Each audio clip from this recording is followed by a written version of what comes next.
आदरणीय हाम्रा यस चौथो नगर सभाका अध्यक्ष महोदयज्यू, यसै गरी यस चौथो नगर सभामा उपस्थित सम्पूर्ण हाम्रा सदस्यगण, सदस्य सचिव लगायत यहाँ राजविहार नगरपालिकाका हाम्रा कर्मचारी एवं सहयोगी सबैमा सर्वप्रथम म यस सभा सदस्यको तर्फबाट सबैलाई जय नेपाल अभिवादन गर्न चाहन्छु। जय नेपाल।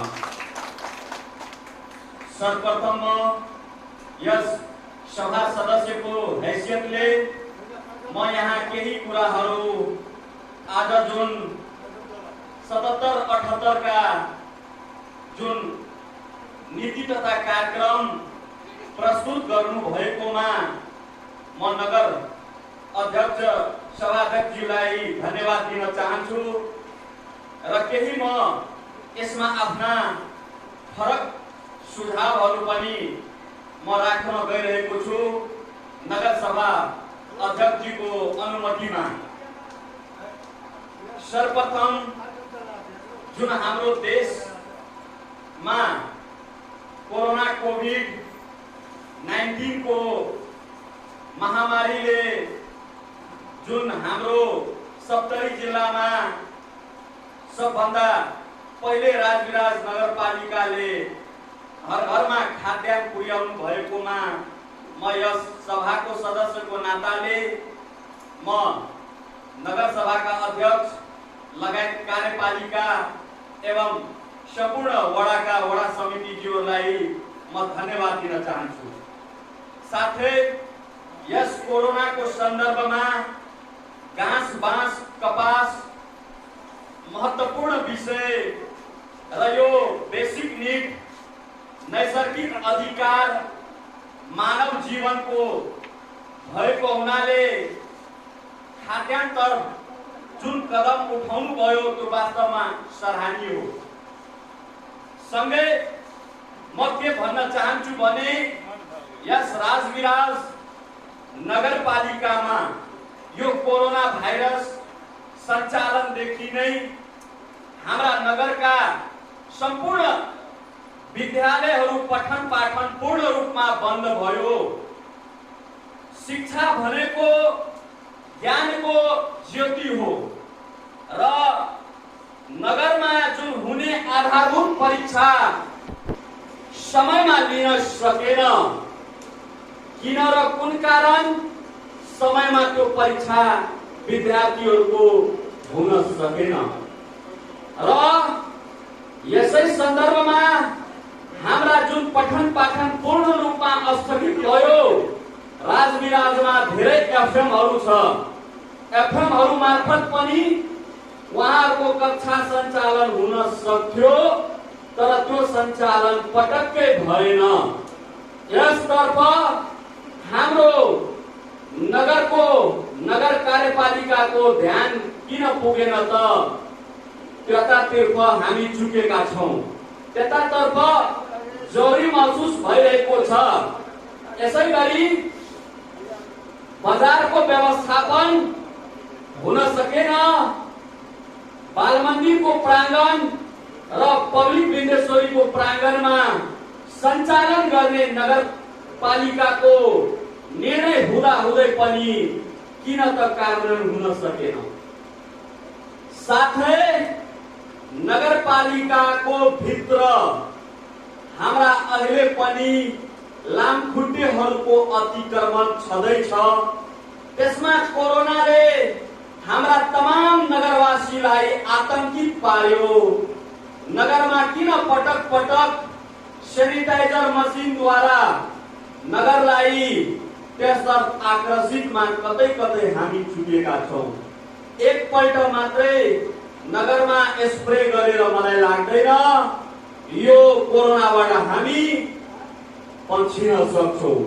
यसलाई हामीले बारम्बार रूपमा स्प्रे गर्नुपर्ने, नगरमा खुल्ला नालाहरू छ, त्यो नालाहरू कतिको बहिरहेको छ, पानी जमिरहेको छ, त्यस्ता जम्नेबाट चाहिँ हजारौं लार्वाहरूको उत्पत्ति हुन्छ। त्यसलाई चाहिँ हुन सकेन।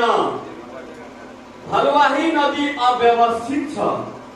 त्यो भलवाही नदीले हाम्रा राजविराज वडा नम्बर 5 बाँधकोल बारम्बार डुबानमा परिरहेको छ। त्यतातर्फ हाम्रो केन्द्रीय विद्युत हुन सकेन। म यसै नगर सभालाई ध्यानाकर्षण गराउन चाहन्छु। गत वर्षको नगर सभा हाम्रा सम्पूर्ण वडा नम्बर 5 का वडावासी आन्दोलित पनि हुन पुगेको थियो। यस वर्ष पनि उच्च जोखिममा आइसकेको छ। त्यतातिर ध्यान जानु पर्यो। र यस वर्ष त एउटा अनौठो क्रियाकलाप के भयो भने संस्थाको नाउँमा के प्राकृतिक मुहारसँग खेल्न सकिन्छ। राजविराज जब स्थापित भयो, आज 54औं वर्षमा गइरहेको छ। हनुमाननगर नगरपालिका जब विस्थापित भएर राजविराज जब स्थापित भयो, यो राजविराजको वासीको हजारौं बिघा आज कोसीमा गइसकेको छ। त्यो कोसीमा के घर बनाउन मिल्छ? सरकारले दिन्छ घर बनाउन? हाम्रो राजविराज वडा नम्बर 5 को सिमानामा भलवाही नदीमा संस्थाको नाउँमा के प्राकृतिक मुहारमा आफ्नो जमिन हेराएर त्यहाँ घर बनाउन मिल्छ? आज त्यो घर बनाएर त्यहाँको हजारौं सुकुम्बासीहरूलाई उठीवास गर्ने जुन क्रियाकलाप भइरहेको छ, त्यहाँ आरोप आइरहेको छ। त्यहाँ लाखौं पैसाको चलखेलमा त्यहाँ घर निर्माण भइरहेको छ। बीच नदीमा घर निर्माण भइरहेको छ। म यस सभा मार्फत कार्यपालिकालाई अनुरोध गर्न चाहन्छु, प्राकृतिक मुहारलाई आफ्नो जमिन भनेर त्यसमा कसैले घर बनाउन पाउँदैन। त्यसलाई तुरन्त त्यहाँ कारबाही हुनु पर्यो। त्यहाँदेखि अहिलेसम्म म के भन्न चाहन्छु भने हाम्रा राजविराज नगरपालिकामा जुन राजविराज नगरपालिकामा भइरहेको विकास, मैले यो कुरा विगत परिषदमा पनि उठाएको थिएँ, फेरि उठाउन म बाध्य भएका छु। अनुगमन गर्दा त्यस वडाको वडा सदस्य पनि जनताद्वारै निर्वाचित हो। त्यसलाई किन पाखा भइरहेको छ त? त्यसलाई किन खोजी नीति भइरहेको छैन? के त्यो वडा सदस्यको दायित्व छैन? के त्यो वडा सदस्य आफ्नो वडामा भोलि के भन्छ? कृपया म फेरि अनुरोध गर्न चाहन्छु जे हाम्रो कुनै पनि विकासीय योजनाको अनुगमन हुँदा वडा सदस्यहरूलाई पनि, त्यहाँको वडा सदस्यहरूलाई पनि समावेश हुनु पर्यो। र म के भन्न चाहन्छु भने हाम्रो सुकुम्बासी समस्या जुन हाम्रो लाल पूर्जा वितरण अहिलेसम्म नापी त भयो, धेरै गाउँपालिकाहरू अहिले पनि नापी भएको छैन। अब के कति कारण?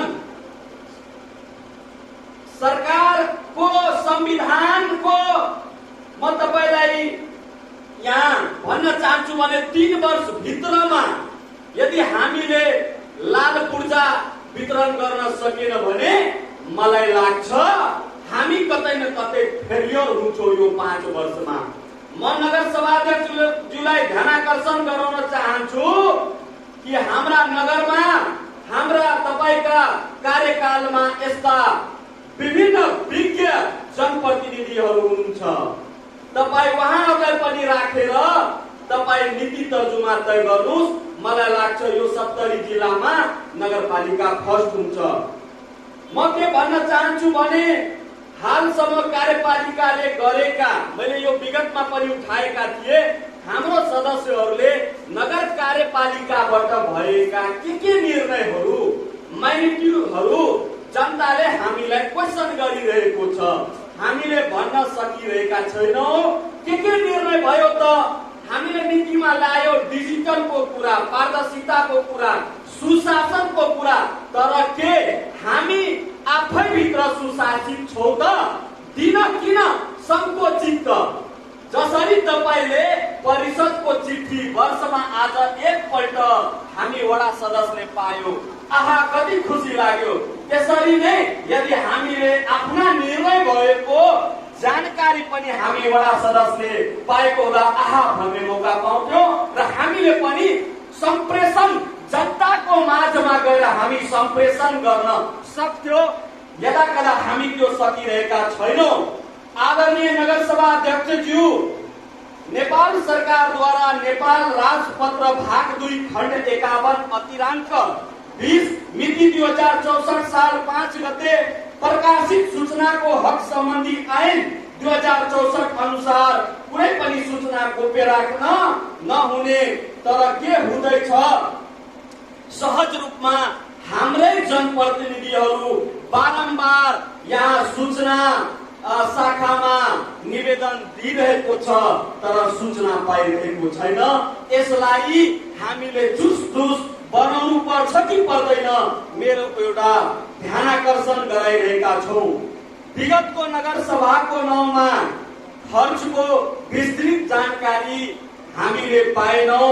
यो पनि सार्वजनिक हुनुपर्छ कि हुनु हुँदैन, यतातर्फ पनि ध्यान जानु पर्यो।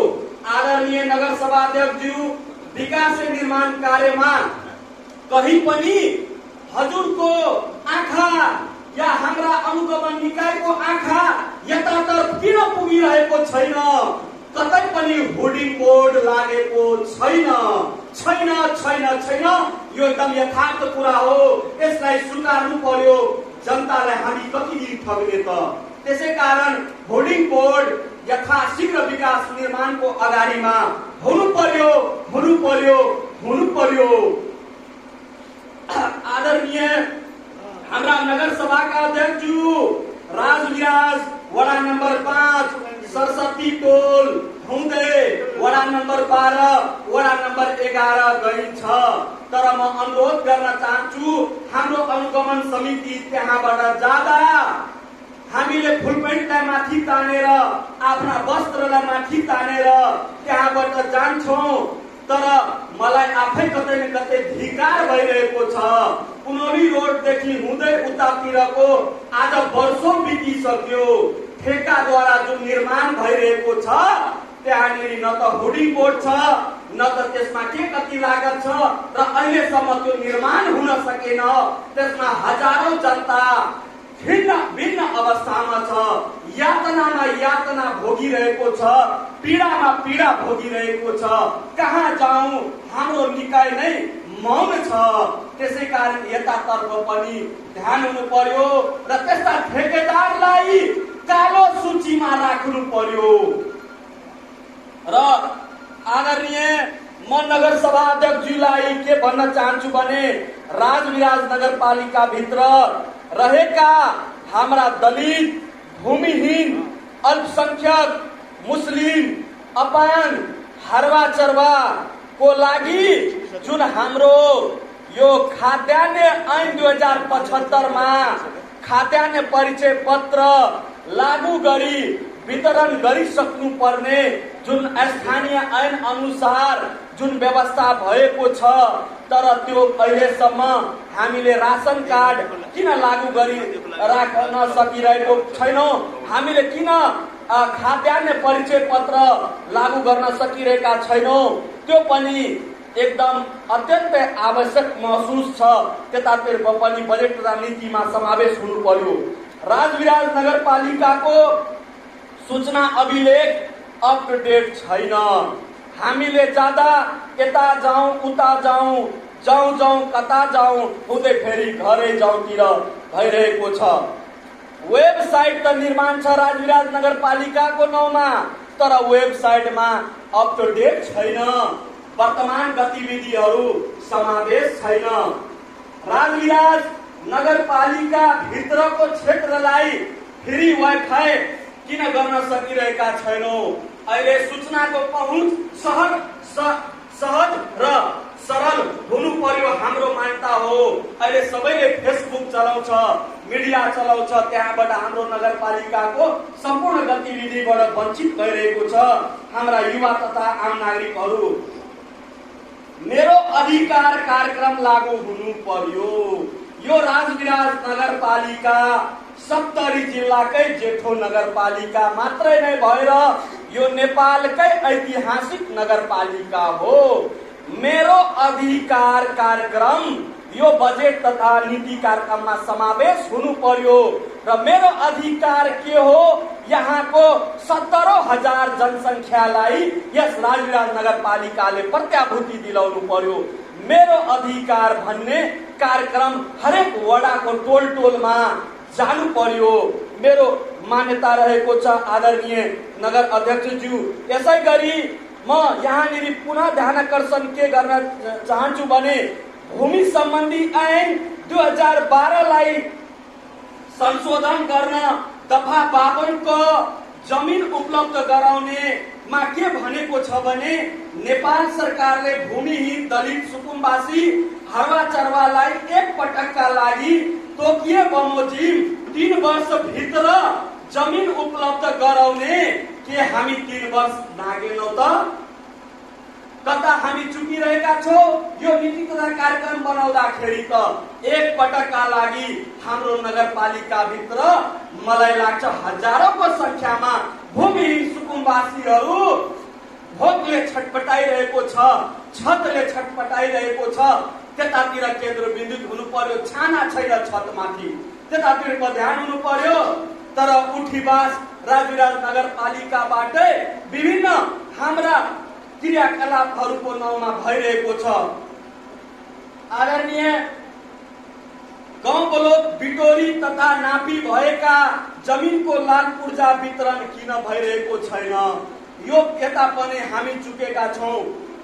आदरणीय नगरसभा अध्यक्षज्यू, खाद्य अधिकार खाद्य सम्प्रभुता सम्बन्धी ऐन 2075 उपदफा 3 क र ख मा पोषण युक्त तथा गुणस्तरीय खाद्यमा नियमित पहुँच भोकबाट मुक्त हुने खाद्य सहायता परिचय पत्र वितरण हुनुपर्ने। आज हामी कोरोनाले यो सबभन्दा ठुलो भोकमरीमा गइरहेका छौं। हाम्रा जनतालाई 15 किलो चामल दिँदैमा के पुग्यो त? यतातर्फ हाम्रो नीतिमा किन कमी भयो त? त्यो नीतिमा हामीले ध्यान पुर्याउनु पर्यो। खाद्य सहायता परिचय पत्र इमिडिएटली हाम्रो वडा वडामा लागू हुनु पर्यो। यो हजुरको कार्यकालमा एउटा रचनात्मक कार्यक्रम हुन्छ। त्यति मात्रै होइन, यो 70 जिल्लामा रचनात्मक कार्यक्रम हुन्छ। हजुरको कार्यकालमा घर घरमा परिचय पत्र जान्छ, कम्तीमा हजुरको सिग्नेचर भएको परिचय पत्र। त्यसै कारण यो लागू गर्नु पर्यो इमिडिएटली, मेरो धारणा रहेको छ। निशुल्क वा सशुल्क मूल्यमा खाद्य सहायता उपलब्ध गराउने जुन ऐन रहेको छ यतातिर पनि ध्यान जाओस् म भन्न चाहन्छु। यसै गरी हाम्रो सहकारी ऐन तर्फ पनि म के भन्न चाहन्छु भने हाम्रा सहकारी कर्मीहरूले 3 महिना नगते यहाँ कार्यपालिकामा निवेदन दर्ता गराएको छ। त्यो निवेदन दर्तामा सहकारी कर्महरूसँग जुन यहाँ सहकारी ऐन बनाउनु भएको छ के त्यतातिर सल्लाह भयो त? भएन मलाई लाग्छ। त्यसै कारण त्यो सहकारी ऐनमा अझ गहन छलफल गर्नुपर्ने मेरो धारणा छ। किनभने हामीले विज्ञहरूसँग पनि सल्लाह सुझाव लिनै पर्छ, मेरो धारणा छ। आदरणीय म के भन्न चाहन्छु भने पूर्वाधार संरचना विकास नीतिमा बुन्दा नम्बर 3 मा जुन हाम्रो सभाध्यक्षज्यूले प्रस्तुत गर्नुभयो राजविराज नगरपालिकाको सडक मापदण्ड, यो सडक मापदण्ड के 5WH मा आधारित छ त? सडक मापदण्ड के छ त? यहाँ हाम्रो परिषद सबै सदस्यलाई सोध्नुस् कतिको मिटर लिएको छ त? कसैले बोल्न सक्दैन। के छ त? कति मिटर लिने? अगाडिदेखि पछाडिदेखि उत्तरदेखि पूर्वदेखि कसैले भन्न सकिरहेको छैन। आज जनताले सोध्छ कति मिटर हो त? हामीले भन्न, कसैले 7 भन्छ, कसैले 7.5 भन्छ, कसैले 14 भन्छ। हामी आफैमा अन्यलता छौँ। आदरणीय हाम्रा नगरसभा अध्यक्षज्यू, 5WH मा यो मापदण्ड आउनु पर्यो। हामीहरूलाई प्रशिक्षण दिनुस् त। हामीहरू भन्छु नि वार्ड वार्डमा गएर जे हामीले हाम्रो मापदण्ड यो हो, हाम्रो नगरसभाको मापदण्ड यो हो, तपाईहरु जनताहरु एक रति पनि आत्तिनु भएन। हाम्रा सम्पूर्ण जननिर्वाचित हामी जनताका साथमा छौं। कम्तीमा भन्ने मेसेज पनि हामी दिइरहेका छैनौं।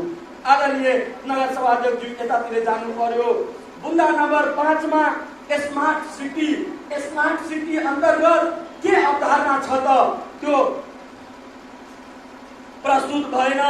यसैगरी शिक्षामा म के भन्न चाहन्छु भने education in emergency, what is plan in municipality in Rajbiraj. किन यो चाहिँ हाम्रो राजविराजमा अहिले हामी वास्तवमा यो भन्दा ठूलो इमर्जेन्सीको संकटमा छैनौं त? के हुन सक्यो त? शिक्षामा हामी व्यापक चुकेका छौं। स्वास्थ्यतर्फ म के भन्न चाहन्छु भने 35 दिनभित्र जन दर्ता गरेका महिलालाई रु 1500। वाह, हामीले 1500 मा मूल्याङ्कन गर्छौं। पुराना शैलीलाई तोड्नुस्। हिमालमा यति, पहाडमा यति, मधेसमा यति, किन त अहिलेसम्म? हिमालमा जब 4500 हुन्छ, पहाडमा जब 2500 हुन्छ, हाम्रो मधेस अहिले पनि भूपरिवेष्टित देशमा छ। अहिले पनि हाम्रो ग्रामीण भेगका महिलाहरू, अहिले पनि हाम्रो राजविराज नगरपालिका पूर्ण रूपमा विकसित छैन। हामी 1500 मा मूल्याङ्कन नगरौं। यो अलि कता मलाई चित्त लागेन। यसलाई कम्तीमा प्रोत्साहन स्वरूप 5000 हुनु पर्यो, 5000 तोक्नु पर्यो हाम्रा सुत्केरी आमाहरूका लागि। र छोरी हुँदैमा हाम्रा यथार्थ तितो सत्य छ मधेसमा। छोरी हुँदैमा हामी कतै न कतै दुखी हुन्छौं। छोरी हुँदैमा हाम्रो राजविराज नगरपालिकाले के नीति ल्यायो त? खुसियाली हुनु पर्यो। त्यो खुसियाली स्वरूप नीति बनाउनु पर्यो। पुरस्कारको व्यवस्था हुनु पर्यो, बीमाको व्यवस्था हुनु पर्यो। र 12 क्लास मात्रै होइन, छोरीले यदि इन्जिनियरिङ पढ्छ भने, डाक्टर पढ्छ भने त्यसको पूर्ण ग्यारेन्टी हाम्रो राजविराज नगरपालिकाले दिनुपर्छ। यो नीतिमा आउनु पर्यो छोरीको सवालमा। आदरणीय हाम्रा राजविराज वडा नम्बर 5 सरस्वती टोल, बाँध टोल, बजरङ टोल र यसमा अहिलेसम्म हामी 22औं सेन्चुरी क्रस गरिरहेका छौं, तर अहिले पनि शुद्ध खानेपानी खाइरहेका छैनौं। अहिले पनि त्यहाँका हाम्रा जनताहरू कलको आर्सेनिक हो कि कुन वाटर हो, हामी महामारीको रोगमा गइरहेका छौं। आदरणीय हाम्रो नगर अध्यक्षज्यू, इमिडिएटली त्यहाँ खाने पानीको पाइप अहिलेसम्म गएको छैन। त्यहाँ खाने पानीको व्यवस्था हुनु पर्यो। र म सामाजिक नीतिमा हाम्रो जुन कुराहरू आएको छ, समानताको कुरा कतै देखिएन। समानता जहाँ छैन त्यहाँ सम्मान छैन। समानता जहाँ छैन त्यहाँनिर हाम्रो समाज अगाडि बढ्न सक्दैन। यो सामाजिक नीतिमा समानताको कुरालाई अगाडि लैजानु पर्यो। समानतामा यस नगर क्षेत्रभित्र रहेका हाम्रा पछाडि पारिएका आदिवासी जनजाति, मुस्लिम, अल्पसंख्यक सबैको समानताको लागि कार्यक्रम किन देखिएन हाम्रो नीति तथा कार्यक्रममा? आदरणीय यसै समाजको अङ्ग रहेको हाम्रा एकल महिलाको बारेमा कतै उजागर भएन। यो एकल महिला के हाम्रो दोस्रो दर्जाको नागरिक हो त? आज जस्तै यो सरकारले नागरिकता विधेयक ल्याएर हामी मधेसलाई वञ्चित गरिरहेको छ, त्यसै यो हाम्रो नगरले एकल महिलालाई वञ्चित गर्न पाइँदैन। एकल महिलालाई सहभागी गराउनु पर्यो, मेरो जोरदार माग हो।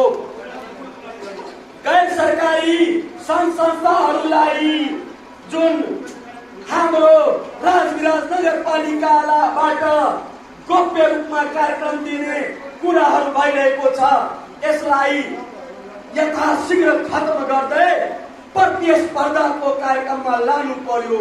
आज 70 जिल्लाका हरेक गाउँपालिका नगरपालिकाले सूचना निकालेर कोटेसनमा धोस या सूचनाको हक अधिकार ऐन अनुसार खरिद ऐन अनुसार जुन दिइरहेको छ हाम्रो नगरपालिकाले किन गोप्य रूपमा दिँदै हुनुहुन्छ त? यतातर्फ खुल्ला प्रतिस्पर्धा गरेर बिडबाउड हुन्छ र जुन गैर सरकारीले राम्रो काम गर्छ त्यसले पाउँछ।